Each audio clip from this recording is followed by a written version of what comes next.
صلی علی محمد وآل محمد. أما بعد فقد قال الله تعالى في القرآن الكريم وهو أصدق الصادقين وقوله الحق. بسم الله الرحمن الرحيم. فأقم وجهك للدين حنيفا فطرة الله التي فطر الناس عليها لا تبديل لخلق الله ذلك الدين القيم ولكن أكثر الناس لا يعلمون. صلوات اللهم صل على محمد وآل محمد. معزز سامعین کرام، گزشتہ مجلس میں عیسیٰ کلیمہ کے ذیل میں بیان کیا تھا کہ پروردگار عالم نے جو ایک یکو تنہا دین بھیجا ہے صحن کائنات میں، اسے کتنے اوصاف اور کتنے نام کے ساتھ یاد کیا گیا. ظاہر ہے انسان کی زندگی کا اصل ہدف یہ ہے کہ وہ صحیح راستے پر عمل کرتے ہوئے اپنی زندگی کو طور امتیاز بنا سکے، اور اس کے لیے سب سے مناسب راستہ جو پروردگار عالم نے اس کے لیے چنا ہے، کہ جس کے بارے میں ارشاد فرماتا ہے کہ ان الدین عند اللہ الاسلام، کہ بے شک اگر خدا کے نزدیک بھی کوئی محبوب دین ہے، پسندیدہ دین ہے، تو وہ اسلام ہے. اور یہاں تک تاکید کی ہے، ذہن انسانی کو تذکر دلایا ہے، جھنجھوڑا ہے، متوجہ کرایا ہے.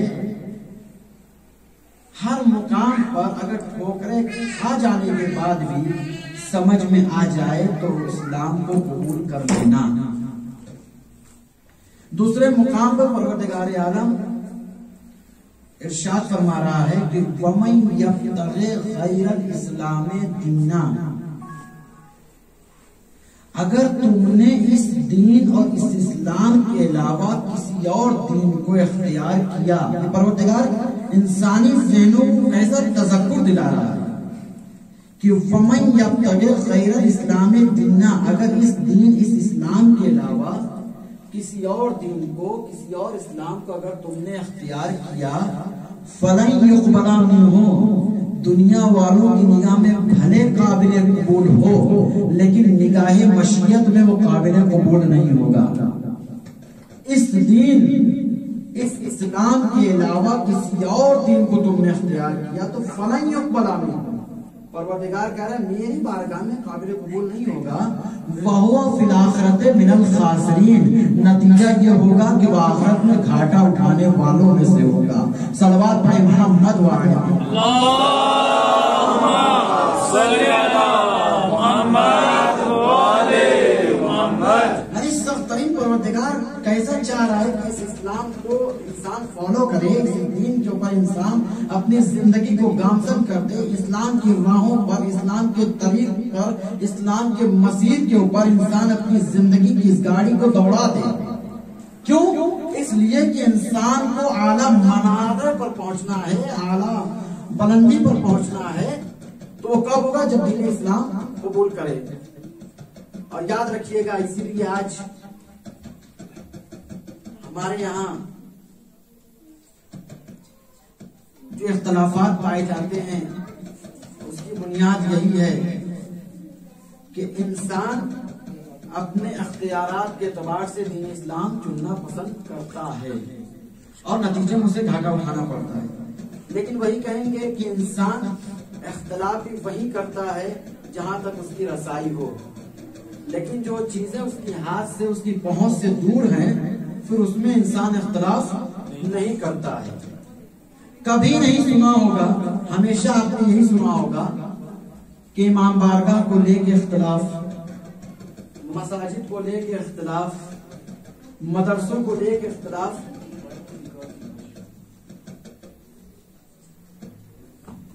صلوات پر محمد والے محمد. اللهم صل على محمد والے محمد.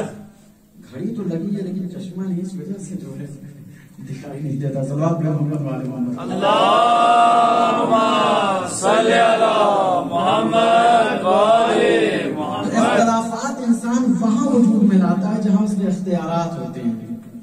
بھائی مدرسہ ہمارے اختیار میں ہے، مسجد ہمارے اختیار میں ہے، امام بارگاہ ہمارے اختیار میں ہے، بہن بیلنس بھائی بھائی میں اختلاف اس لیے کہ بھائی زمین جائیداد سب ہمارے ہاتھ میں ہے، ہمارے اختیار میں ہے. اختلاف کیوں ہے؟ کیونکہ اس کی باغ دوڑ ہمارے ہاتھ میں. ہم جب چاہیں گے لڑ لیں گے، جب چاہیں گے صلح کر لیں گے. لیکن کبھی نہیں سنا ہوگا آپ نے، بہت توجہ رکھیے گا، کبھی نہیں سنا ہوگا آپ نے کہ کسی نے کہا ہو کہ بھائی یہ چاند ہمارے باپ کا ہے، آپ کا نہیں ہے، یہ ستارہ ہمارا ہے، آپ کا نہیں ہے. کبھی نہیں کہا، کیونکہ ہمارا اختیار نہیں ہے وہاں پر. ہم اختلاف وہیں کر سکتے ہیں جہاں پر ہماری گنجائش ہوگی، جہاں تک ہماری رسائی ہوگی. لیکن جو چیزیں ہماری دسترس سے باہر ہیں ہم اس پر اختلاف نہیں کریں گے. کبھی نہیں کہا ہوگا کہ بھائی کسی اور ملک والے کہیں کہ بھائی آج کی 14ویں کے چاند کی روشنی میں اس کی ضیاء باشی سے جو ہے ہم آج فائدہ اٹھائیں گے، تم فائدہ مت اٹھانا. کل کا جو سورج صبح میں نکلے گا اس کی روشنی سے ہم لیں گے، تم مت لینا. کوئی نہیں کہے گا. کیوں؟ اس لیے اختیار سے باہر کی بات ہے. کبھی نہیں سنا ہوگا کسی نے سمندر کے کنارے کھڑوں کے کہا ہوگا یہ اتنا حصہ ہمارا ہے. یہ جو مرلہ وغیرہ چلتا ہے کبھی کہیں سمندر کے کنارے مرلہ نہیں ناپا جائے گا. کیوں؟ اس لیے ہمارے اختیار سے باہر کی چیز ہے. تو بھائی معلوم یہ ہو گیا، بہت توجہ رکھیے، دین اسلام پر لانا اتحاد کی بات ہے. یہ ایک دن پر آؤ، ایک پلیٹ فارم پر آؤ. تو بھائی جب چاند پر کسی کا اختلاف نہیں ہے تو چاند کے دو ٹکڑے کرنے والوں پہ کیوں اختلاف ہے؟ جب سورج پہ کسی کا اختلاف نہیں ہے تو سورج کے پلٹانے والوں پر کیوں اختلاف ہے؟ جب چاند اور ستارے یہ سب ہمارے اختیارات سے باہر ہیں، ان سب پہ کسی کا اختلاف نہیں ہے، سمندر پر کسی کا اختلاف نہیں ہے. تو اگر کوئی سمندر کی لہروں پر مسلح بچھا کر نماز ادا کرے تو اس کی آمد کے بارے میں کیوں اختلاف ہے؟ صلوات پڑھیں محمد والے محمد. اللهم صل على محمد والے محمد. لیکن یاد رکھیے گا یہ تمام جتنے بھی ادیان آج پائے جاتے ہیں، جتنے بھی ادیان پائے جاتے ہیں، ان سب میں اسلام کو جو امتیاز اور فوقیت حاصل ہے وہ اسی بنیاد پر کہ کسی غیر کے ہاتھ میں اس کی باغ دوڑ نہیں ہے. اس لیے اس میں اختلاف نہیں. اتحاد کا مرکز ہے اسلام، یکجہتی کا مرکز ہے اسلام. اس لیے کہا گیا ہے کہ متحد ہو تو بدل ڈالو نظام گلشن. اگر متحد ہو تو بدل ڈالو نظام گلشن، منتشر ہو تو مرو شور مچاتے کیوں؟ ایک اتحاد کی بات اس پر آنا چاہیے، ایک دین ایک پلیٹ فارم پر، ایک اسلام پر آنا چاہیے. یہ جو سورہ روم کی جس کی آیت کی تلاوت کا شرف میں نے آپ حضرات کی بابرکت بارگاہ میں حاصل کیا، سورہ روم کی آیت نمبر 30 کے جس کا ترجمہ ظاہر یہ ہے کہ فَأَقِمْ وَجْهَكَ لِلدِّينِ حَنِيفًا، اپنے رخ حیات کو سیدھے دین کی طرف موڑ لو. کیوں؟ فطرت اللہ التی فطر الناس علیہا، اس لیے کہ اللہ تعالیٰ نے تمام انسانوں کو اپنی فطرت پر خلق کیا ہے. گزشتہ بھی ترجمہ بتایا تھا، آج اپنی فطرت پر اللہ نے سب کو خلق کیا. یہاں تک کہ مشرکان کے جو بچے ہوتے ہیں، مشرکوں کے جو بچے ہیں، ان کے بارے میں بھی روایت کہہ دی ہے کہ پروردگار جب ان کو بھی پیدا کرتا ہے تو اپنی معرفت دے کے پیدا کرتا ہے. مشرکوں کے بچوں کو بھی جب پروردگار پیدا کرتا ہے تو اپنی معرفت دے کے پیدا کرتا ہے. ان کی فطرت میں بھی خدا شناسی، خدا جوئی ہے، ان کی فطرت میں بھی. اسی لیے کتاب النہایہ میں اور صحیح بخاری میں بھی کتاب الجنائز اور اس کے باب نمبر 80 میں عبداللہ ابن مبارک سے ایک روایت ہے جو رسول اسلام کے اچھے صحابی ہیں. عبداللہ ابن مبارک نے ایک روایت نقل کی ہے کہ اسی فطرت کے بارے میں، فطرت ہے کیا مطلب؟ جو کہا نا کہ اللہ نے سب کو اپنی فطرت پر پیدا کیا ہے، تو فطرت کیا ہے؟ تو کہا کہ کلو مولود، رسول اسلام فرما رہے ہیں کلو مولود یولد علی فطرت الاسلام، کائنات کا ہر بچہ فطرت اسلام پر پیدا کیا جاتا ہے. جب اس کمپنی سے نکلتا ہے یہ، جب وہاں سے آتا ہے یہ عالم ارواح سے جب آتا ہے تو فطرت پر ہی خلق ہوتا ہے. اس کے بعد بتاتے ہیں حتی لیکونا ابواہما اللذان یہودان ہی و نصرانے، یہاں تک کہ جب وہ بچہ کسی گھرانے میں پیدا ہوتا ہے تو جیسی تربیت ہوتی ہے ویسا نکلتا چلا جاتا ہے۔ اگر والدین یہودی ہوتے ہیں تو بچہ یہودی ہو جاتا ہے، والدین نصرانی ہوتے ہیں تو بچہ نصرانی ہو جاتا ہے، والدین مجوسی ہوتے ہیں تو بچہ مجوسی ہو جاتا ہے، والدین ستارہ پرست ہوتے ہیں تو بچہ ستارہ پرست ہو جاتا ہے، والدین اگر زرتشت ہوتے ہیں تو بچہ بھی زرتشتی ہو جاتا ہے۔ لیکن جب خالق کے کارخانے سے آتا ہے تو فطرت الہی پر پیدا ہوتا ہے، پروردگار اپنی فطرت پر خلق کرتا ہے۔ ہم کو کروڑوں یا سب جتنا بھی ہو سکے شکر ادا کرنا چاہیے اس پاک پروردگار کا کہ جس نے ہمیں ایسی فضیلت عطا کی ہے اور ایسے گھرانے میں ہمیں پیدا کیا ہے کہ نہ صرف اسلام ہے بلکہ کل ایمان سے ہمارا تعلق جڑا ہوا ہے۔ اپنی قسمت پر فخر کرنا چاہیے، پروردگار کا شکریہ ادا کرنا چاہیے، نہ یہ کہ اپنی فطرت کا خلق کیا ہے بلکہ ایسے گھرانے میں پیدا کیا ہے کہ جس گھرانے والوں نے خدا کو بھی سمجھا ہے، رسول کو بھی سمجھا ہے، ائمہ کو بھی سمجھا ہے۔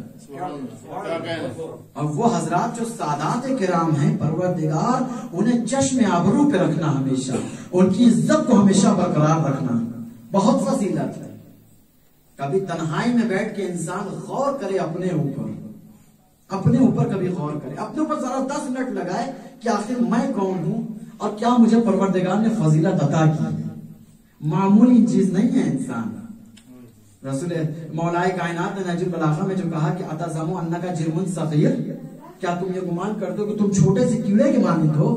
ہرگز ایسا نہیں ہے۔ ارے تمہارے اندر پوری ایک کائنات چھپی ہوئی ہے، تمہارے اندر پوری ایک عالم ہے تمہارے اندر، اگر انسان سمجھ جائے۔ اور اسی چیز کو پروردگار عالم نے بھی قرآن کریم میں بارہا بتایا ہے، اولم یتفکروا فی انفسہم، کیا تم اپنے بارے میں بھی غور نہیں کرتے؟ ارے اپنے بارے میں تو چھوڑیے، یہاں تک پروردگار نے کہا ہے افلا ینظرون الی الابل کیف خلقت، ارے ذرا دیکھو، غور تو کرو کہ ہم نے اونٹ کو کیسے پیدا کیا ہے، اس کی خلقت کو تو سمجھو۔ ہمیں پہچاننا ہے خدا کو، ہماری زندگی کا کل ہدف ہے اللہ کی معرفت، یہ بنیادی ہمارا وجود خلق ہی ہوا ہے اس کو پہچاننے کے لیے، اس کی معرفت کے لیے۔ یہ ہم نہیں کہہ رہے ہیں، کوئی ہمارا اپنا جملہ نہیں ہے، یہ معصوم نے دعا میں ارشاد فرمایا ہے۔ معصوم کیا ارشاد فرماتے ہیں؟ بسم اللہ الرحمن الرحیم، اللہم عرفنی نفسک، پروردگار تو مجھے اپنے نفس کی معرفت عطا کر۔ یہ معصوم دعا میں ارشاد فرما رہے ہیں اللہم عرفنی نفسک، پروردگار تو مجھے اپنے نفس کی معرفت عطا فرما۔ کیوں؟ فَإِنَّكَ إِن لَمْ تُعَرِّفْنِي نَفْسَكَ، اس لیے کہ اے خدا جب تک ہمیں تیری معرفت نہیں ہوگی، لَمْ أَعْرَفْ رَسُولَكَ، ہم تیرے رسول کو نہیں پہچان پائیں گے۔ پروردگار پہلے تو مجھے اپنی معرفت دے، اس لیے کہ جب تک تیری معرفت نہیں ہوگی ہم تیرے رسول کو نہیں پہچان پائیں گے۔ اس کے بعد معصوم دعا فرماتے ہیں اللہم عرفنی رسولک، پروردگار تو مجھے اپنے رسول کی معرفت عطا فرما۔ وَإِنَّكَ إِن لَمْ تُعَرِّفْنِي رَسُولَكَ، اس لیے کہ جب تک ہمیں تیرے رسول کی معرفت نہیں ہوگی، لَمْ أَعْرَفْ حُجَّتَكَ، ہمیں حجت خدا امام کی معرفت حاصل نہیں ہوگی۔ اللہم عرفنی حجتک، پروردگار تو اپنے حجت امام کی معرفت عطا فرما۔ وَإِنَّكَ إِن لَمْ تُعَرِّفْنِي حُجَّتَكَ، اس لیے کہ جب تک ہمیں تیرے امام کی معرفت حاصل نہیں ہوگی، لَمْ أَعْرَفْ دِينَا، ہم کما حقوں نہ دین سمجھ پائیں گے نہ اسلام سمجھ پائیں گے۔ یہ کون معصوم دعا کر رہے ہیں؟ ہمیں اس کو پہچاننا ہے، اس کو اس کے حق کے ساتھ جاننا ہے۔ امام محمد باقر علیہ السلام کے پاس ایک شخص آیا،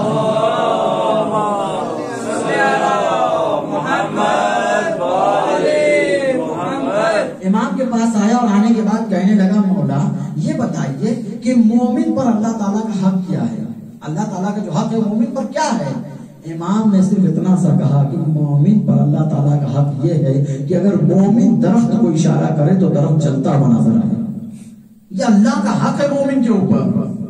یعنی اس پہلے سے اپنے دل میں کسی اور کو نہ بساؤ، صرف اس کی وحدانیت ہونی چاہیے، اس کی یکتائی ہونی چاہیے، وہ کیسا ایک ہے اس کو اس کے وجود کے ساتھ جاننا چاہیے، وہ کیسا ایک ہے، کس انداز کا ہے۔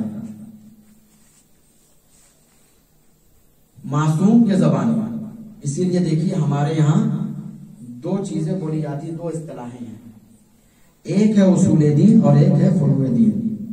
ہم لوگ بچوں کو پڑھاتے ہیں نا مکتب میں، how many roots of Islam, how many branches of Islam, بھائی جڑ کیا ہے، برانچز کیا ہے، شاخیں کیا ہیں، جڑ کیا ہیں۔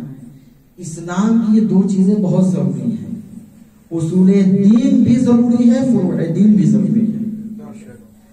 اصل ہونا ضروری ہے، اس لیے کہ جب تک اصل نہیں ہوگا تناور درخت اس پر آ ہی نہیں سکتا۔ درخت کا ہونا اس لیے ضروری ہے کہ جب تک درخت نہیں ہوگا تو شاخیں نہیں ہوں گی، جب شاخیں نہیں ہوں گی تو ثمرہ ہم کو کیسے ملے گا، پھل ہم کو کیسے ملے گا۔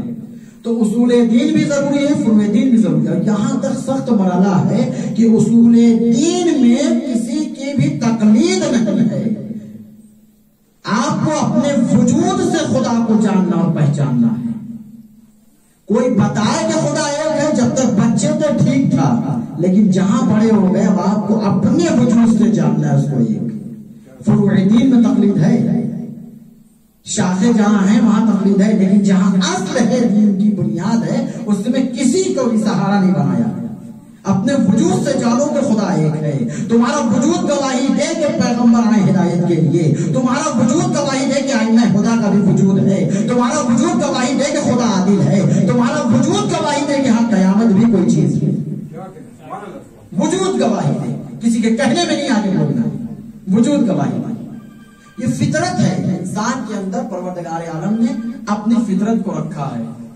اسی لیے نہ کہ صرف قرآن کریم میں خدا شناسی کا ذکر ہے، بلکہ احادیث سے معتبرہ میں بھی ہے۔ جہاں ہماری کتب اربعہ ہے، شیخ کولینی علیہ الرحمہ نے اپنی کتاب اصول دین میں نقل کیا ہے، ہشام بن حکم نے مصحف ناطق حضرت امام جعفر صادق علیہ السلام سے نقل کیا۔ صلی علی محمد و آل محمد۔ امام جعفر صادق اسلام نے نقل کیا ہے کہ جب آئے ہشام آنے کے بعد کہنے لگے مولا جب میں سورہ روم کی آیت نمبر 30 پڑھتا ہوں اور اس میں جو لفظ آیا ہے کہ فطرت اللہ التی فطر الناس علیہا، کہ پروردگار نے تمام انسانوں کو اپنی فطرت پہ خلق کیا ہے، تو مولا اس میں فطرت سے مراد ہے کیا؟ میں سمجھ نہیں پا رہا ہوں، ذرا مجھے سمجھا دیجیے۔ امام صادق علیہ السلام مسکرائے اور کہا اس آیت کریمہ میں فطرت سے مراد توحید ہے، یعنی خدا نے جو اپنی فطرت پر خلق کیا ہے تو اپنی وحدانیت پر اس کو پیدا کیا ہے، اس کے دل میں ہے خدا کی وحدانیت، خدا شناسی اس کے دل میں ہے، اس کے وجود میں خدا کی شناخت ہے۔ زرارہ ابن عیون نے امام صادق اور امام باقر علیہ السلام سے نقل کیا کہ مولا جب ہم سورہ روم کی آیت نمبر 30 پڑھتے ہیں تو اس میں جو جملہ آیا ہے فطرت اللہ التی فطر الناس علیہا، مولا بتائیے اس میں فطرت سے مراد کیا ہے؟ تو ایک جگہ پہ فرمایا اس میں فطرت سے مراد دین اور اسلام ہے، دوسری جگہ پر فرمایا فطرہم بالمعرفہ، فطرت سے مراد خدا کی معرفت ہے، فطرت سے مراد خدا کی معرفت، خدا کو پہچاننا ہے، خدا کو ایک جاننا ہے، یہی اس کا حق ہے۔ پروردگار عالم نے ہمیں کتنی نعمتیں دی ہیں، کبھی ہم نے اس کا حساب کیا کہ کتنی نعمتیں اس نے ہمیں دی ہیں، اور اس کے نتیجے میں کیا مطالبہ ہے پروردگار کا؟ ہمیں ایک جانا، بس ہمیں ایک پہچانا، ہمارے ساتھ کسی کو شریک قرار مت دو، جو اس کا حق ہے، ہم کو ویسا ایک جانو جیسا معصوم نے فرمایا ہے احد بلا عدد، خدا ایسا ایک ہے جس کا عدد نہیں ہے، جس کا عدد نہیں ہے۔ آپ نے پڑھا ہوگا، جو لوگ عربی گرامر سے واقفیت رکھتے ہیں وہ جانتے ہیں کہ احد عربی کا لفظ ہے اور واحد بھی عربی کا لفظ ہے نا، احد بھی عربی کا لفظ ہے اور واحد بھی عربی کا لفظ ہے، لیکن احد ایسا ایک ہے کہ جس دو نہیں ہو سکتا، احد ایسا ایک ہے جو قابل تقسیم نہیں ہے، ایک ہے وہ لیکن دو نہیں ہو سکتا۔ واحد ایسا ایک ہے جو دو ہو سکتے ہیں، بہت توجہ رکھیے گا، واحد ایسا ایک ہے جو دو ہو سکتے ہیں، احد ایسا ایک ہے جو دو نہیں ہو سکتا۔ جب خدا کو اپنا تعارف کرانا ہوا تو کیا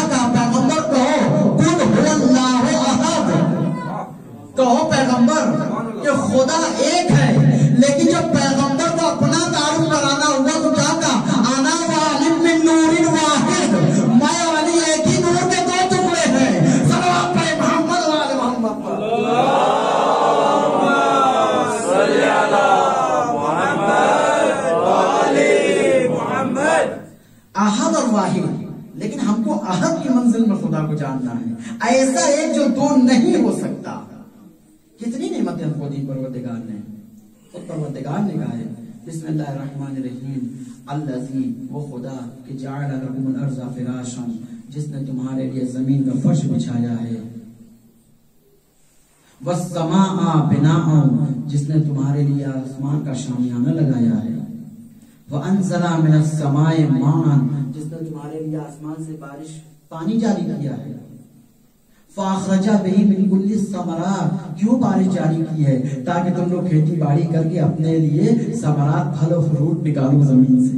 یہ خدا گنوا رہا ہے قرآن کریم میں، الذی جعل لکم الارض فراشا، خدا وہ ہے کہ جس نے تمہارے لیے زمین کا فرش بچھایا ہے، والسماء بناء، خدا وہ ہے کہ جس نے تمہارے لیے آسمان کا شامیانہ لگایا ہے، وانزل من السماء ماء، خدا وہ ہے جس نے تمہارے لیے آسمان سے پانی کو نازل کیا ہے، فاخرج به من كل الثمرات، اور اس نے جو ہے اس زمین سے پھل فروٹ نکالا ہے، کاہے کے لیے؟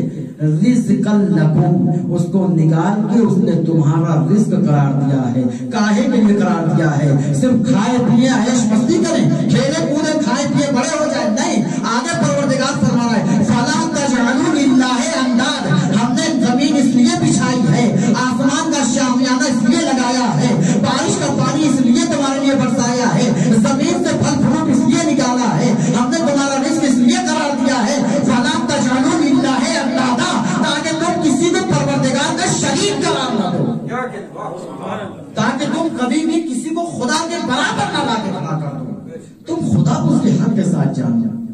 یہ ہے فطرت۔ فطرت کا مطلب جو دل کے اندر ہے وہ یہ کہ خدا کو ایک جاننا، اس کی معرفت رکھنا، اصول دین میں ہے ہمارے یہاں، خدا کو ایک جاننا، خدا کو ایک پہچاننا۔ اور یقین جانیے گا خدا وند عالم اتنا بڑا رحیم ہے، وہ کب اس کا کرم کس کے اوپر ہو جائے ہمیں نہیں معلوم، لیکن اس کی رحمت سے کوئی مایوس بھی نہیں، کتنا بڑا رحم کرنے والا ہے۔ اسی لیے جو ہم لوگ پڑھتے ہیں کہ الرحمن الرحیم، وہ رحمان بھی ہے رحیم بھی ہے۔ رحمان کامن ہے سب کے ساتھ، کافر مشرک منافق مومن سب شریک ہیں۔ رحیم وہ ہیں جو اہل بیت کے سائے میں زندگی بسر کر رہے ہیں، ان کے اوپر اس کی رحمت ہے، خاص رحم ہے۔ اور یہ بھی بات ہے اتنا بڑا رحیم ہے وہ خدا، اتنا بڑا رحم کرنے والا ہے کہ دیکھ رہا ہے کہ ہمارے مد مقابل کوئی کھڑا ہو کے خدائی کا دعویٰ کر بھی رہا ہے تو بھی اس کو رزق دینے سے گریز نہیں کر رہا ہے۔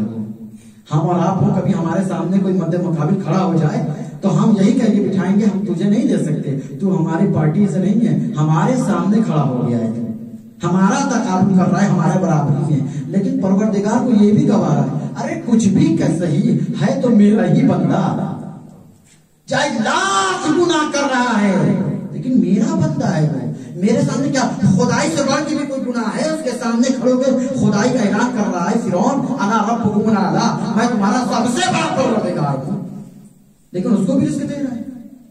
اچھا تعجب کی بات یہ ہے کہ جو خدائی کا دعویٰ کرتا یا اپنے کو خدا جیسا سمجھتا بھی ہے نا تو ذلیل و خوار بھی ہو جاتا ہے۔ یہ حقیقت ہے۔ یمن سے ایک شخص آیا، سنیے گا، یمن سے ایک شخص آیا، اس کو معلوم ہے کہ کوئی فرعون ہے، وہ اپنے کو خدا کا دعویٰ کر رہا ہے، چلو چل کر دیکھتے ہیں آج فرعون کو بھی، ایک سے بڑھ کر ایک ہوتے ہیں نا بستی میں آزمانے والے، کہا چلو فرعون کو بھی آج آزمایا جائے۔ اس نے انگور کا گچھا لیا، انگور اپنے ہاتھ میں لیا، لینے کے بعد آیا یمن سے، دروازے پر اس نے جو ہے وہ دستک دیا، فرعون دروازے کے اندر کمرے میں بیٹھا ہوا ہے، دروازہ کھولا، کس لیے آئے ہو؟ کہا یہ انگور کا گچھا لے کر آیا ہوں، آج آپ کا امتحان لینا ہے۔ کہا خیریت تو ہے، میرا امتحان کیوں؟ کہا تم نے سنا ہے کہ کہا ہے کہ میں تمہارا سب سے بڑا پروردگار ہوں، تو آج اس انگور کو موتیوں میں میرے سامنے بدل کے دکھا دو، میں تمہیں خدا مانوں، میرے سامنے موتیوں میں اس کو بدل دو، میں تمہیں خدا مان لوں گا۔ اچھا فرعون نے کہا ٹھیک ہے بیٹھ جاؤ، کچھ کرتے ہیں، دعویٰ تو کر دیا ہے، چلو بیٹھو کچھ کرتے ہیں، فوراً تو نہیں ہو جائے گا کیونکہ کسی نہ کسی سے تو سہارا لینا ہی پڑے گا۔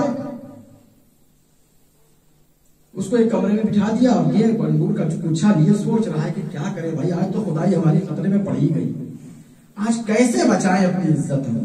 لیکن وہی کہ جس نے پروردگار سے وعدہ کیا ہے کہ سوائے تیرے مخلص بندوں کے میں تو کسی کو نہیں بہکاؤں گا، ان کو نہیں بہکا سکتا اور سب کو بہکاؤں گا میں، وہ آیا دروازے پر، دستک دیا۔ اب فرعون اندر سے پوچھ رہا ہے کون؟ تو باہر سے ابلیس جواب دے رہا ہے کہ لعنت ہو ایسے خدا پر جسے یہ بھی نہ معلوم کہ دروازے کے پیچھے کون ہے، لعنت ہو ایسے خدا پر کہ جسے یہ بھی نہ معلوم کہ دروازے کے پیچھے کون ہے۔ ارے بھائی میں تمہاری ہیلپ کے لیے آیا ہوں، تمہاری مدد کے لیے آیا ہوں، ارے آئیے آئیے بھائی آئیے، آپ ہی کا تو انتظار کر رہے تھے۔ چونکہ یہ پہلے عبادت گزار تھا ابلیس، اپنی انا، حسد اور جلن کی وجہ سے، تکبر کی وجہ سے رانندہ بارگاہ ہو گیا ہے۔ اسماء اعظم کا علم بھی تھا اسے، اس نے لیا، لینے کے بعد اس انگور کے گچھے کے اوپر چند اسماء اعظم پڑے، وہ موتیوں میں بدل گئے۔ فرعون خوش ہو گیا بھائی، فرعون خوش ہو گیا، وہ لے کے آیا موتی کا گچھا، لا کے اس نے یمنی کے سامنے رکھ دیا اور کہا کہ یہ لے لو، ہم نے تو کر دیا بھیا۔ وہ تو قدموں میں گر پڑا، کہا ہاں ہاں سچ میں تم خدا بڑے خدا ہو، یہ کہہ کے چلا گیا، بھائی بہت بڑا والا خدا ہے، اس نے کر دکھایا۔ اب اس کے بعد جو ہے جب یہ لوٹ کر آیا، اب اس کو بھی ایک شرارت سوچی، اس نے ابلیس سے پلٹ کر کہا یہ بتاؤ جب تم اتنے بڑے اسماء اعظم کا علم رکھتے تھے تو آدم کے سجدے سے انکار کیوں کیا؟ پھر تمہیں سجدہ کر لینا چاہیے تھا۔ اس نے بھی پلٹ کر جواب دیا مجھے پتا تھا کہ آدم کی نسل میں تجھ جیسا خبیث بھی پیدا ہونے والا ہے، اس لیے میں نے سجدہ نہیں کیا۔ صلی اللہ محمد والے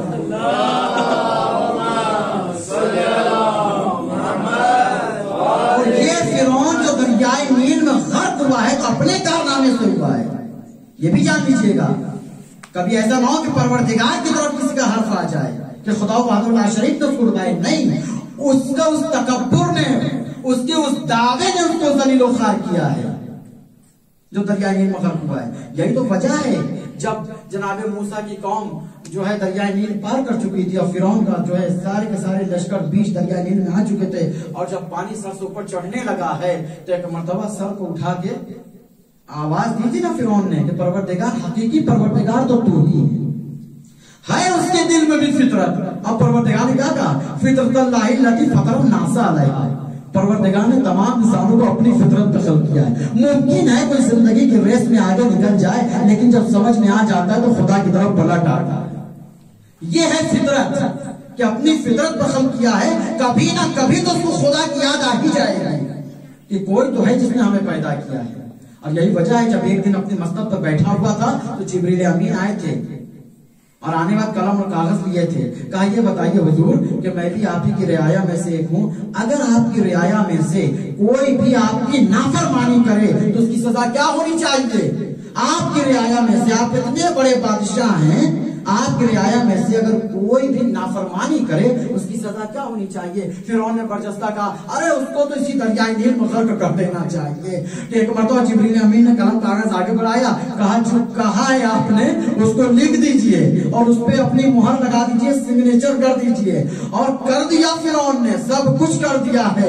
جب ڈوبنے لگا تو جبریل امین لے کر آئے تھے اور آنے کے بعد بتایا تھا فرعون، اب سمجھ میں آیا، ارے وہ بھی تو بادشاہ ہے، کائنات اس کی حکومت ہے، تو بھی تو اس کی ایک رعایا میں سے تھا، ساری رعایا اس کا کہنا مان رہی تھی، لیکن تو منکر تھا اس کا، تو اس کا کہنا نہیں مان رہا تھا۔ یہ جو تو نے سزا آج پائی ہے یہ خدا نے نہیں بتلائی ہے، تو نے اپنے لیے تجویز کیا تھا کہ اگر کوئی بھی بادشاہ اس کی رعایا اگر اس کی مخالفت کرتا ہے تو بادشاہ کو حق ہے کسی دریائے نیل میں غرق کر دے۔ صلوات پڑھے محمد والے محمد۔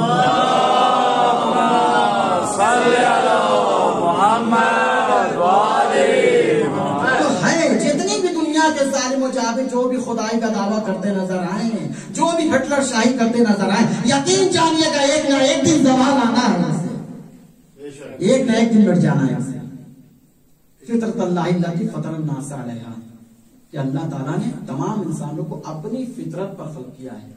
غور کرنا چاہیے، توحید ایسے نہیں سمجھ میں آتی ہے، ایسے نہیں مولا کائنات نے کہا کہ اگر تم کو سمجھنا ہے تو پہلے اپنے نفس کو سمجھو، تمہیں وحدہ لا شریک کی ذات سمجھ میں آ جائے.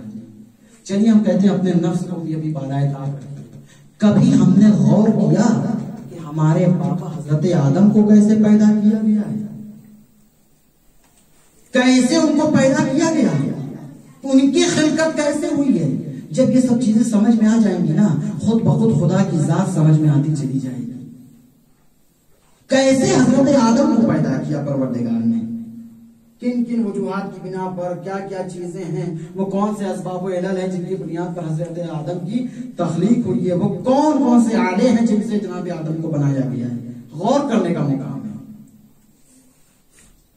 رسول اسلام حضرت ختم مرتبہ محمد مصطفیٰ صلی اللہ علیہ وسلم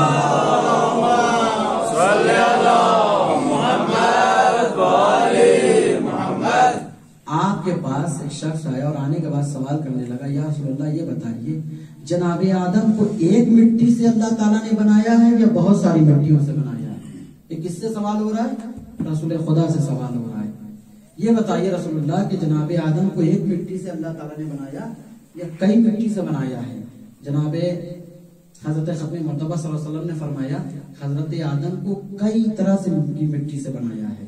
اس میں نیلگون مٹی ہے، سفید مٹی ہے، سرخ مٹی ہے، گندمی مٹی ہے.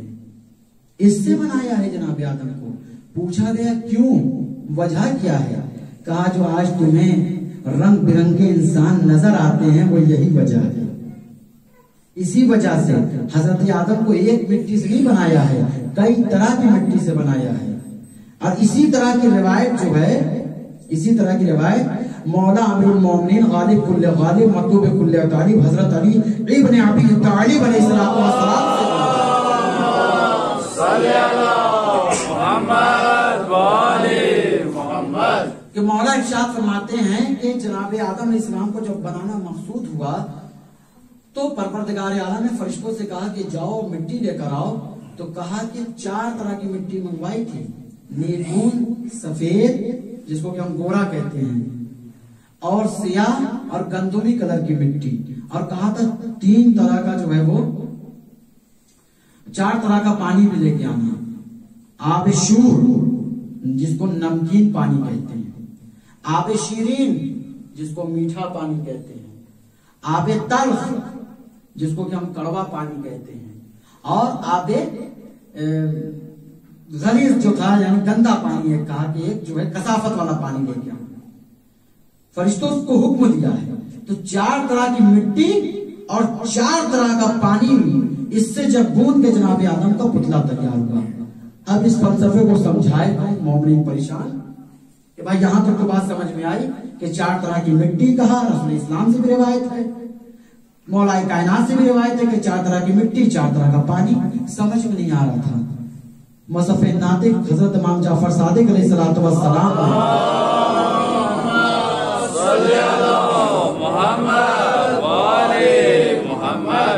ان کے صحابی جو مفضل ہیں، مفضل نے سوال کر لیا، جنہوں نے توحید کے اوپر لکھا ہے، چھٹے امام نے لکھوایا ہے. مفضل کو سمجھایا، مفضل سمجھے پروردگار عالم نے 4 طرح کی مٹی اور 4 طرح کے پانی کو ملایا ہے.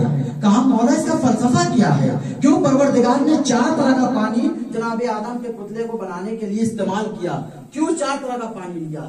کہا کہ سنو تو صحیح، جو پروردگار عالم نے جو میٹھا پانی منگوایا اس کو جناب آدم کے حلق میں رکھا ہے تاکہ آدم کچھ کھائیں تو اس کے ذائقے کو بتا سکیں. آدم کچھ کھائیں تو اس کے ذائقے کو بتا سکیں.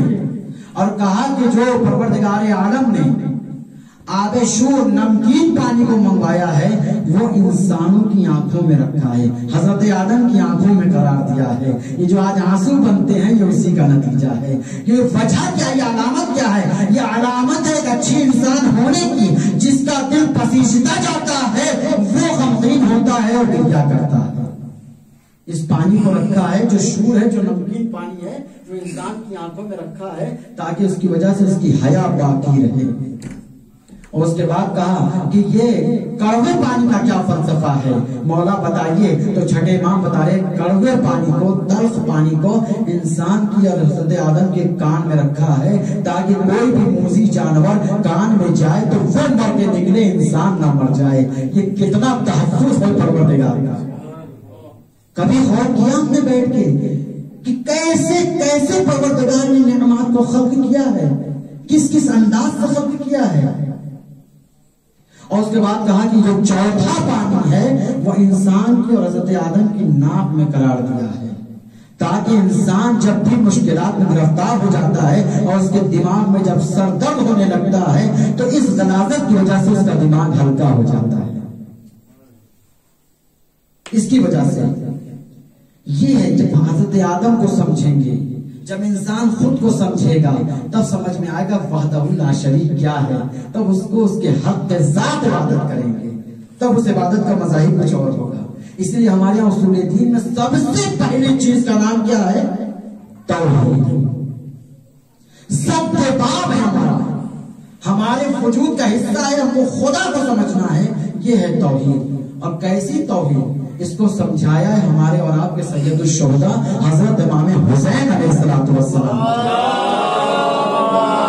صلی اللہ محمد وآل محمد. رسول اللہ روایت کر رہے ہیں کہ امام حسن مجتبی 4 سال کے تھے اور سید الشہداء 3 سال کے تھے. اپنے بابا امیر المومنین کی آغوش میں بیٹھے ہوئے ہیں کہ ایک مرتبہ امام حسن مجتبی اٹھ کر چلے گئے. مولائے کائنات نے اپنے چھوٹے بیٹے حسین علیہ السلام کو مخاطب کر کے کہا میرے لال کہو احد. کہا احد ایک ہے. کم سن ہیں تیسرے امام حسین اسلام چھوٹے ہیں، بچپنا ہے ابھی، لیکن جب مولائے کائنات نے کہا کہو بیٹا احد تو کہا ایک. کہو بیٹا زوج، استغفر اللہ، حسین کا وجود گواہی نہیں دے گا تو خدا کے گواہ کو موڑ دے. یہ بچپنے میں تربیت دی ہے مولانا منتقیان نے کہ کیسے خدا کو ایک ماننا. کہا نہیں میرا وجود گواہی نہیں دے سکتا، وہ زوج ہو ہی نہیں سکتا. مولانا کائنات نے پیشانی کا بوسہ لیا میرے لال کما حق ہو ایسا ہی ہے، خدا ایک ہے کبھی دو نہیں ہو سکتا. اس کے بعد مولانا کائنات سے امام حسین نے سوال کر لیا بابا یہ بتائیے آپ مجھ سے محبت رکھتے ہیں؟ کہا میرے لال یہ بھی کوئی پوچھنے کی بات ہے، میں تمہیں دوست رکھتا ہوں، تم سے محبت کرتا ہوں. تو اس کے بعد پلٹ کر سوال کیا یہ کیسے ممکن ہے کہ ایک اور دوست کی بھی محبت ہو، میری بھی محبت شامل ہو ایک دل میں. بڑھ کے کلیجے سے لگا لیا کس قدر ایمان اور معرفت خدا پائی جاتی ہے سید الشہداء کے اندر. تو یہ ہے توحید. اور اس کے بعد جو دوسری چیز ہے وہ ہے عدل. خدا عادل بھی تو ہے بھائی. ہمارا عقیدہ ہے جب تک خدا عادل نہیں ہوگا انبیاء معصوم نہیں ہوں گے. جب انبیاء معصوم نہیں ہوں گے تو اولیاء اور امام برحق بھی معصوم نہیں ہوں گے. خدا معصوم عادل ہے. اچھا یہاں پر جو اصول دین میں عدل کا لفظ ہے، انصاف کا لفظ نہیں رکھا ہے. یہ بہت توجہ رکھیے گا. عدل اور انصاف میں تھوڑا سا ڈفرینس ہے. عدل اور انصاف میں تھوڑا سا ڈفرینس ہے. وہ ڈفرینس ہم آپ کو بتائیں. خدا نے اپنے ذات کے لیے عدل کو انتخاب کیا ہے، انصاف بھی ہے، وہ منصف بھی انصاف کرتا ہے، لیکن اس نے انصاف کا لفظ نہیں رکھا ہے، اس نے عدل کا لفظ رکھا ہے. عدل کا مطلب کیا ہوتا ہے معلوم ہے؟ وقف الشیء علی محلہ، کسی بھی چیز کو اس کی جگہ پہ رکھنا اسے عدل کہتے ہیں. وقف الشیء علی غیر محلہ، کسی بھی چیز کو اس کی جگہ پہ نہ رکھنا اسے ظلم کہتے ہیں. اسے ظلم کہتے ہیں. پروردگار نے اپنی ذات سے عدل کو متصف کیا ہے. مثال کے طور پہ ہم بتائیں اسی بستی میں اگر کوئی صاحب ہیں جو 2 شادی کر لیں، بہت توجہ رکھیے گا، اگر 2 شادی کر لیں اور آپ انصاف سے ان کے ساتھ پیش آئیے، عدالت سے نہ پیش آئیے، تو نتیجہ کیا ہوگا؟ اگر ایک بیمار ہو گئی ہے، بہت توجہ رکھیے گا، ایک اگر بیمار ہو گئی ہے اور آپ بازار گئے ان کے لیے عرق گلاب لینے یا کوئی بھی دوا لینے گئے، آپ لے کر آئے، تو یہاں پر عدالت کا اگر تقاضا نہ ہو اور انصاف کا اگر تقاضا ہو تو ایک کو تو دوا دے رہے ہیں، دوسرے کو بھی دوا دینا پڑے گا. بھائی آپ منصف نہ ہیں، آپ انصاف نہ کرنے بیٹھے ہیں. ایک کو دوا دے رہے ہیں تو دوسرے کو بھی دوا دینا پڑے گا. اگر ایک مائکے چلی گئی